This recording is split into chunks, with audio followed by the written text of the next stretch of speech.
All right, so today we are diving into something that has been all over the headlines lately, and I have to admit, I'm pretty fascinated by it. Mm. We're talking about Macklemore, Oh, yeah. pro-Palestine rally, Yeah. and one comment that really set things on fire. Yeah, it's been something. For our listeners who maybe haven't been following every single twist and turn, we're going to unpack it all. You might be here because you're a Macklemore fan, maybe you're into his music and you're like, what is going on? Or maybe this whole thing got you thinking about celebrities and activism and how those worlds collide, which is honestly more relevant than ever these days. Right, it's a minefield. Total minefields. Yeah. So we've got some source excerpts. We're going to really break down what happened, what was said, what was the reaction, and what it all means. So to kick us off, can you just set the scene? What actually went down? Okay, so Macklemore, he was performing at a pro-Palestine event, and this was in Seattle, which, just to be clear, this is his hometown. It's stop and grabs. Exactly. So this is not him just showing up somewhere where maybe people don't have that same connection. Right. This is his city, and during the set, he shouts, I'm just going to quote it directly here, F America. Okay, so like right out the gate, you know that's going to land with a thud no matter what. Yeah. Charged language, especially coming from someone with a platform, a public figure. It's like, striking a match next to a powder keg. Yeah. It's just you've got patriotism, national identity, all these very deeply personal interpretations Sure. that are just immediately going to be swirling around a statement like that. And were those interpretations sort of like Fast and Furious? I mean, what was the immediate fallout from that? Oh, it was swift. Like, we're talking Seattle sports teams, the Kraken, the Sounders, even the Mariners. And remember, they used to blast his music at the games, all publicly distance themselves from him. See, to me, that's huge. I mean, it's one thing for fans on social media to be reacting, but for, like, local teams in his own city to put out statements. Huge. That says something. Absolutely. And I think it also, it wasn't just an online squabble. It had real-world consequences. And you saw it immediately in how Seattle itself reacted. And it didn't stop there, right? Yeah. Because it wasn't just like a PR thing. Weren't there actual career repercussions? Oh, yeah. I mean, for one, he was dropped as the headliner from the Neon City Festival, which was a pretty major music event. Ouch. Yeah, that's a direct hit. Yeah, I mean, ouch is right. And he has talked about losing endorsements, other opportunities, that kind of thing. Yeah, and that's the gamble celebrities take when they use these platforms for political statements, right? Right. Especially ones that are this potentially incendiary. Yeah. There's risk involved. For sure. And I think, the larger the platform, often the greater the potential fallout. Yeah. So I'm curious, actually, before we go too much further, just your gut reaction hearing all of this, what are you thinking? It's a lot to process. Oh? I definitely want to hear how Macklemore himself explained it. He did release a statement afterward. He did, yeah. And it's actually really interesting, the statement itself. Okay. Because he's trying to do a lot in it. Right.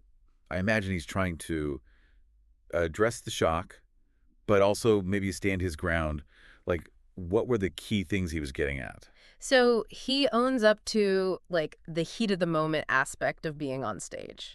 But, and this is crucial, he doesn't back down from his stance on Palestine. So not retracting his support for the cause itself, but is he saying he regrets how he said it? That's the real gray area he's navigating here, right? Yeah. He says that his anger is aimed at U.S. foreign policy, not America or Americans. Okay. He even acknowledges the career blowback. Right. Which he's getting. Which he's actively getting, yeah. But he's framing it as, like, this is a consequence I'm willing to accept to speak my truth. Which, wow. Okay, so there's a lot to unpack there. Yeah. It's basically like, I still believe what I believe, even if it costs me, but it's not quite a full apology. Right. But it's also not like doubling down on the anger in the initial statement. Exactly. And that's why I think it's so interesting, just from, like, a communications perspective. Yeah. To some people, that's going to read like a non-apology apology. Yeah. It's a way to save face. Right. To others, they might hear some genuine remorse for the phrasing, but alongside a deep conviction for the cause. Right. And it highlights, I think, this incredible tightrope that public figures walk, Oh, yeah. They're trying to balance their own personal views with the expectations of their fans. Right. And their careers. Let's be real. And their careers, all while trying to authentically engage in activism. And that makes me think about just celebrity activism more broadly. I mean, we see this all the time, right? Musicians, actors, athletes, they're using their platforms to speak out on social and political issues, and it seems like one comment can really derail things. So how do they use that platform effectively without becoming completely radioactive? That is the million-dollar question. Right. And there is no easy answer. Right. But I think to really understand the stakes, we do need to zoom out a bit. Yeah. Because this isn't just about Macklemore and this one incident. Right. There's a much larger context here. You're talking about the Israeli-Palestinian conflict itself, because I have to admit, I'm one of those people who could stand to learn a lot more there. Yeah, and it's one of the most complex, emotionally charged conflicts, I think, in the world, and we would not do it justice by trying to summarize it here. Right. But I think understanding that there are these layers of history and politics at play, and there are deeply held beliefs on both sides. Right, which is why it's such a powder keg. Exactly, and that context is essential to grasping, I think, the weight of Macklemore's words and the intensity of the reactions. So how do we even begin to understand those nuances without getting, too lost in the weeds? What's the key takeaway for someone like me or like anybody listening who's maybe a little fuzzy on the details of the conflict itself? It's like this one comment just blew open a whole Pandora's box. You know? Suddenly, we're not just talking about music and concert. We're wading into decades of history and conflict and beliefs and power dynamics. And that's where the real learning happens, though, because we might not all be experts on this particular conflict, but we are all living in a world where these issues are very present. Oh, for sure. In the news, in our entertainment, even just casual conversations. So how does this, what Macklemore did, even if he didn't mean to do it this way, how does it compare to other celebrities who have, waded into these waters? Have there been times when it's been more effective, when a message has landed without totally derailing things? Definitely, yeah. I mean, we've seen figures like Bono, Angelina Jolie, even someone like John Legend use their fame to bring attention to causes. Right. Sometimes even affect real change. Yeah. And they often, what they do is they'll focus on things like humanitarian aid or very specific policy goals, Right. things that are a little less likely to just ignite these like immediate firestorms. So almost like finding those areas of common ground first rather than like leading with the most divisive part of an issue. Exactly, yeah.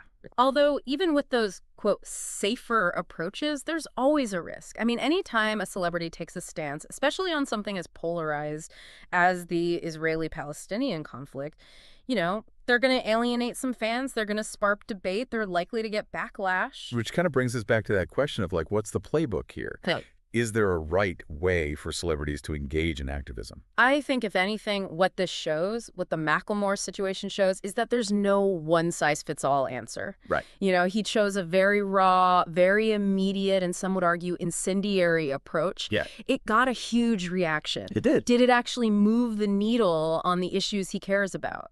Debatable. Yeah, totally.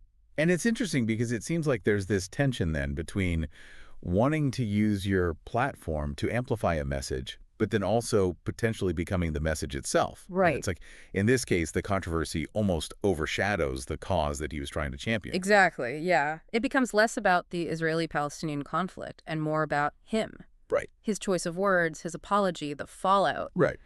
And that's a risk celebrities have to weigh really carefully because, on the one hand, silence Could be deafening. can be deafening or can be seen as complicity, but a misstep can totally derail the entire conversation. Yeah, it's a lot to unpack. It is. So as we sort of like leave this deep dive, what's the final thought you want to leave our listener with today? I think this whole situation, as messy as it was, it really highlights the power, but also the peril of using your voice, especially when you have a platform. And I think that's something that, in a way, we all grapple with on some level. Yeah. Even if we're not, Grammy-winning rappers. Right. It's like, when do we speak up? When do we stay silent? How do we navigate those gray areas where the answers aren't so clear-cut? It's tough. And those are the questions I hope our listeners kind of continue to explore long after this deep dive is over. Couldn't have said it better myself. Yeah.